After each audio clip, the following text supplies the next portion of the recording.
আমাদের না কুত্তা আমরা লুকাই আসছি, কুত্তাগুলো কামড়াইলে হয়ে গেছে কেস, লুকাই আসছি, বুঝতেই পারতেছেন। আন্ডার লোকের বাড়িতে আমাকে দরজা জানলা বন্ধ। এই যে দাদাকে ফোন করছে, দাদারা আসতেছে, তবে বাকিটা জানাচ্ছি। आइए देखते हैं। এখনই উল্টে আসছি। বাবা এসে একটু ডাকিসো না।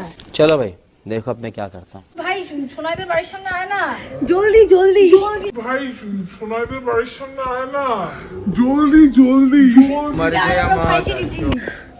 হয়ে গেছি এখন ফাইনালি। এই যে লাঠি আমাদের রেস্কিউ করতে আসছে, আমরা রেস্কিউ হয়ে গেছি। Thank you. যাবো না এই রাস্তা, আমি বলছিলাম আসতে না, নাকি চাপ দিলাম, কিছু হবে না, কিছু হবে না। Okay bye. তো ফাইনালি আমরা বাড়িতে ঢুকলাম, তাদের রাস্তা হচ্ছে জন্য আমাদের রাস্তা আটকানো। আর এই দিকে যেতে গেলাম, আর এদিকে একদম কুত্তা ছাইকে 10-15টা এখন কুত্তার ধাবা খাই এসে আমরা কিছু ঠান্ডা যাচ্ছি। গরম গরম